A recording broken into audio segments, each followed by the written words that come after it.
The views and opinions expressed on any program are those of the producers and/or the persons appearing on the program and do not necessarily reflect the views and opinions of FRCMedia, Bristol Community College, or the City of Fall River. This week on FRCmedia News, a housing advocacy group releases data on affordable housing stock in Massachusetts. People Incorporated unveils a new resource for the autistic and neurodiverse. And you can vote for your favorite local bakery sweetbread. All this and more coming up.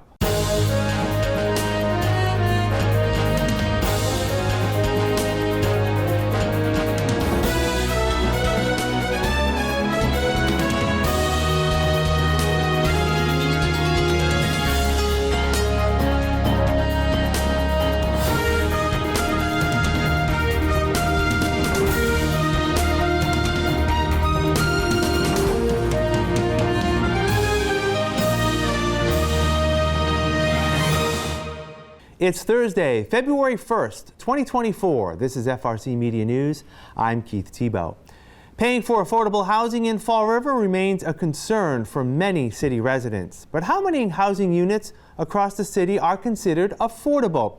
A statewide nonprofit housing equity organization has released the data that it has collected. Housing Navigator Massachusetts promotes housing equity across the Commonwealth. This week, they released an online dashboard detailing the number of affordable housing units statewide and within the state's 351 cities and towns. The organization estimates that there are 41,113 households in Fall River, with 64% being renters. 3,863 housing units are identified as affordable. A breakdown of the types of affordable units shows that Fall River has more 2- and 3-bedroom units than 1-bedroom units. The data also collected included accompanying income demographic information for each city. 46% of Fall River residents are considered, quote, low-income renter households. They're identified as houses making less than $75,000 a year. 56% of workers in Fall River, based on U.S. Census data, earn less than $40,000 a year and could benefit from affordable housing. So how does Fall River compare with similar-sized cities such as New Bedford and Brockton when it comes to affordable housing? Well, New Bedford is estimated to have 41,722 households with 60% renting. It has 4,810 housing units identified as affordable. 43% of renters in New Bedford are considered low-income renter households. 56% of workers in the city earn less than $40,000 a year and could benefit from affordable housing. Brockton is estimated to have over 35,000 households, with only 44% being renters. It has 4,353 housing units identified as affordable, with 29% of renters considered low-income renter households and 51% of workers earning less than $40,000 a year. Fall River Mayor Paul Coogan says the city continues to seek out more affordable housing options and concedes that the housing problem persists. Right now we have 5,800 applications on file for housing in the city of Fall River with our housing authority, and about close to 60% of those are families looking for a place to live. So there's a tremendous need for affordable housing. And you know, during the campaign, my contention was the city had to have a balanced housing market. I said it over and over again. I know the state has a 10% minimum for all the housing in all of our communities. They want 10% affordable. Our neighboring communities are 2%, 3%, 4%. So I look at them as this should be dispersed across Massachusetts, so everyone picks up a piece of affordable housing, and you don't clump people into gateway cities or into Boston or Springfield or Quincy. They spread out their housing across the board, and that's the model I favor. Housing Navigator Massachusetts hosts a portal on its website for residents to explore affordable housing options within their community. They plan to update the affordable housing data on its website on a yearly basis. Leaders within Fall River's arts and tourism community provided an update recently on the city's growth within those two sectors. Viva Fall River was awarded funding last year by the City of Fall River to lead in the development of strategies and events to expand the city's tourism base. Executive Director Patty Rigo said last year the city received a study conducted in conjunction with UMass Dartmouth that looked at ways the city could expand its reach to drive more visitors to Fall River. We definitely have people who visit certain attractions from much further away than 30 or 60 minutes, but a majority of the visitors who come here are from a 30 or 60-minute drive time. So in the short term, those represent a more attainable and cost-effective short-term strategy for us to get more visitors. So not only, visitors from the surrounding area, but even as, Boston's within that 50 miles, as is Western Massachusetts. Fall River is specifically in such a good geographic location to be what we call, Southeastern Massachusetts Visitors Bureau calls hub and spoke. So we are next to a lot of hubs. So that would be Providence, Providence, Newport, yes, even New Bedford, and casting the net a little wider, Plymouth, Boston, and the Cape. We can capitalize on the proximity to those and target visitors who are visiting those destinations based on, we have a lot of similar assets, so how do we get those visitors to spend a little bit of their trip here with us and a lot of their money with us? The Fall River Arts and Culture Coalition, also known as FRAC, has developed a creative arts plan to support local artists with funding and programs that has advanced the city's arts scene. Executive Director Ashley Okino said FRAC's efforts have made a tangible impact across the city over the past 2 years. Between the regranting, the professional development, the public art, and the after-school program, since it's been 2 years now since I've been with FRAC, and we've made an investment of over $530,000 into the community, which is quite a bit. And so just to kind of give you an idea of how that breaks down, by the end of this year, we will regranted $82,000 to individuals. We will have provided $50,000 worth of professional development. Our youth after-school program, over $205,000 investment in youth programming, and over $200,000 in public art. So this is economic development, and from my standpoint, economic development starts when there is a catalyst behind it. And so FRAC really has been a catalyst for all sorts of things happening in the city. Bristol Community College will soon be seeking a new leader, as President Dr. Laura Douglas this week informed the college's Board of Trustees on her intention to retire next January. The president said making the decision to retire was a difficult one, but she feels the college is in a strong position to welcome a new leader. It's been 7 years, it'll be 7.5 years that I will have served at Bristol when I retire. And there has been a lot of work in building the foundation with technology and systems and so many different things here at Bristol Community College. And I really feel as though we have a wonderfully modern community college. We have the new technology, we have the systems, the supports, we have great leadership, we have a fantastic board of trustees, as well as a wonderful president's leadership team. And I really feel as though this is a great time for a new leader to come in with his or her vision for Bristol Community College. Dr. Douglas says she's proud of what she's been able to accomplish during her time in Bristol, but none as important as removing barriers for students in Bristol County to attend college. It's difficult to be a student today. Inflation has really crept up steadily.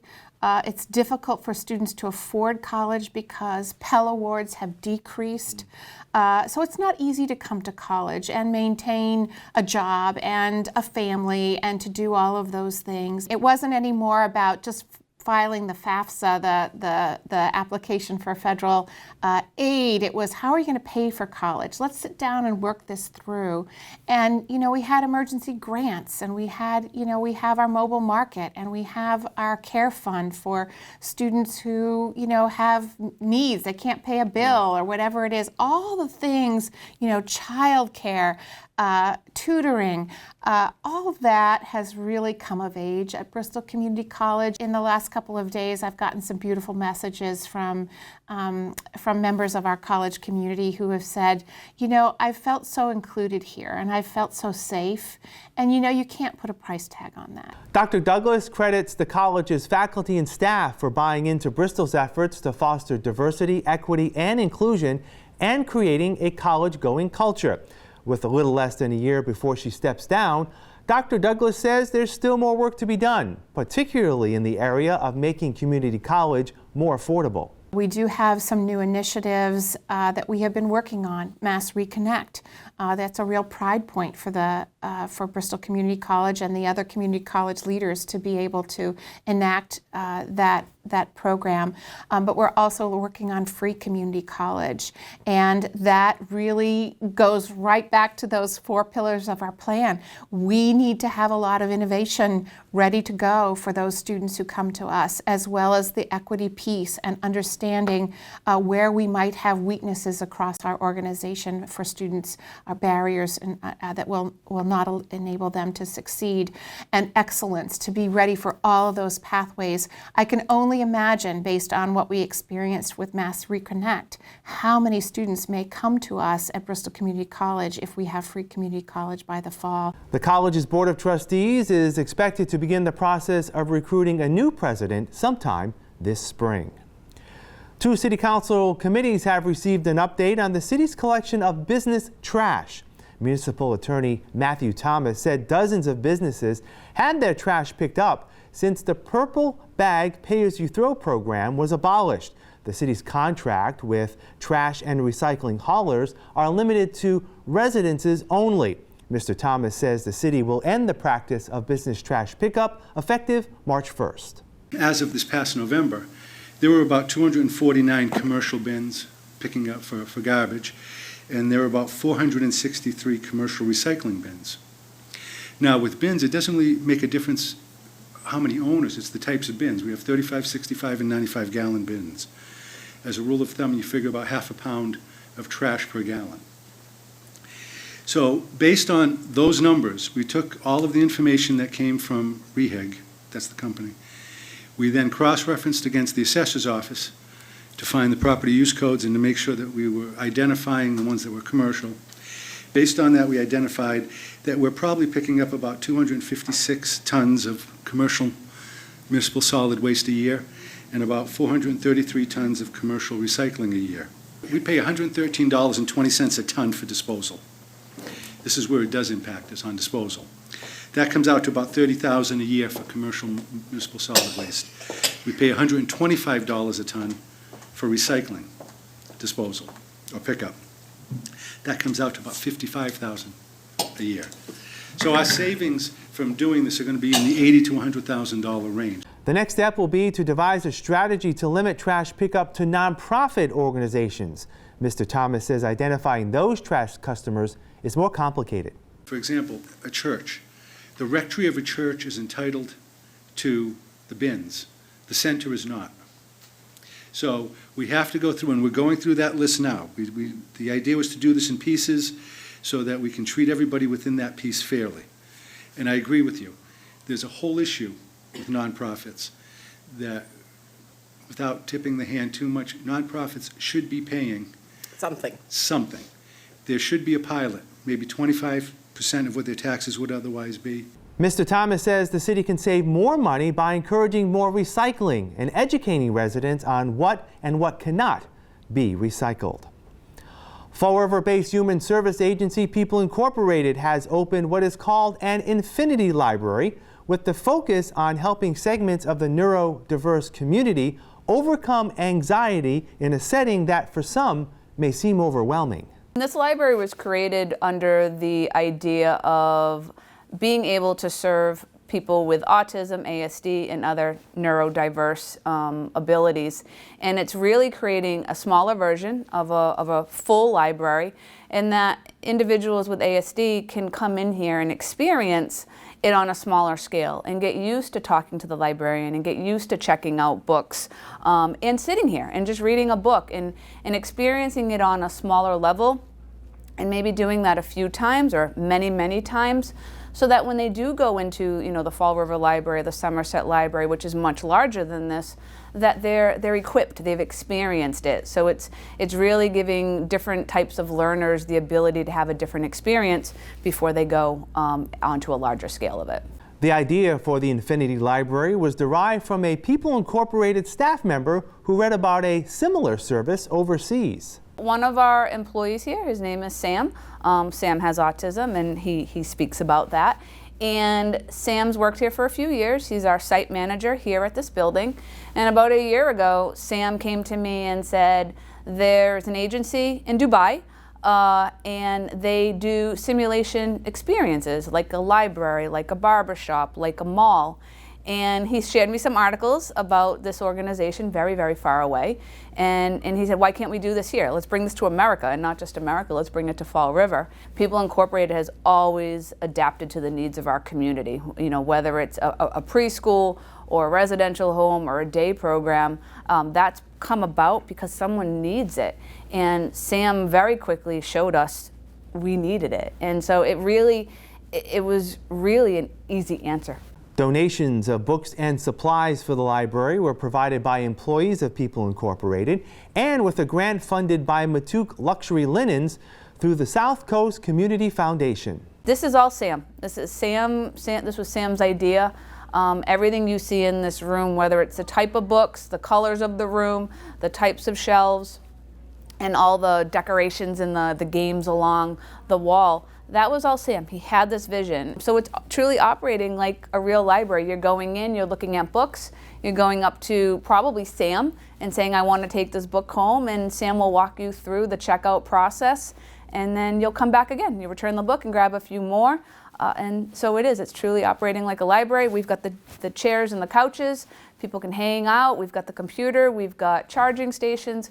We have earbuds, so in case it gets too loud for whatever reason. So we tried to be compassionate to all the people that might come in here and what needs they might have. Even though the Infinity Library caters to the neurodiverse community, it is open to all. Hours of operation are Wednesday from 9 a.m. to noon and Thursday and Friday from 11 a.m. to 3 p.m.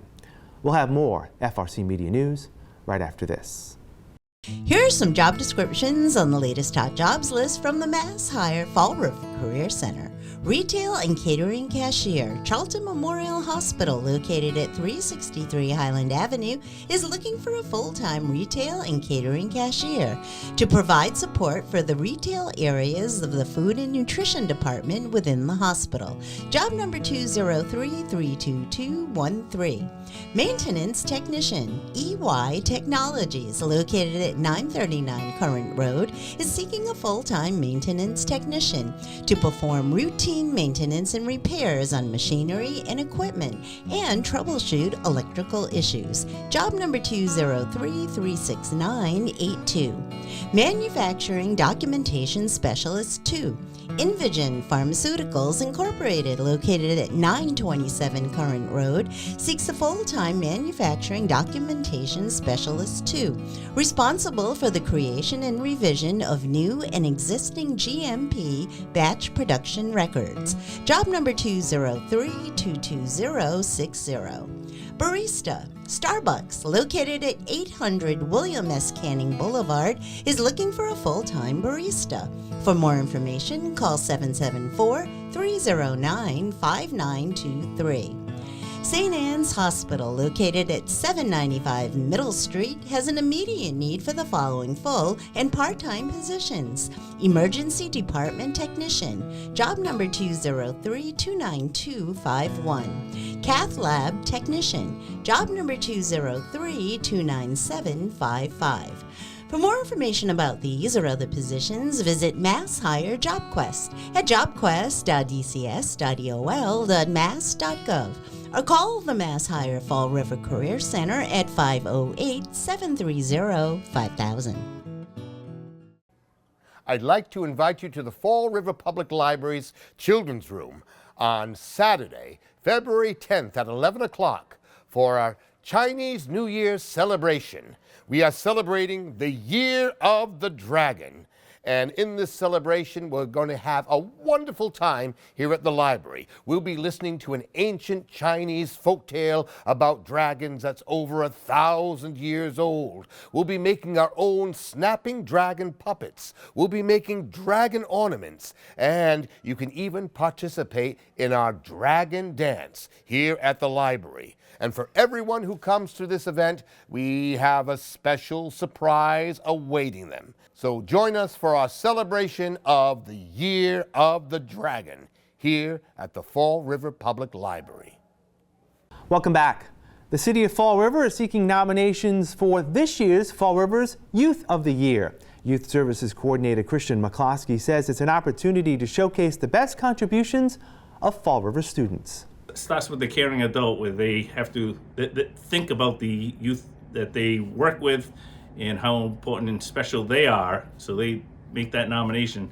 And then with the review committee, each year they're blown away, and it makes them feel really, really positive and hopeful about what the future of Fall River is going to be like, with all these wonderful youth who've been nominated, completed the essay, and conducted an interview. It's really amazing at how many wonderful students there are at all the high schools, and like you said, it's usually the negative that gets covered. So this is our opportunity to shine a spotlight on many of the wonderful students that are in the community and highlight all the positive contributions they are making to Fall River.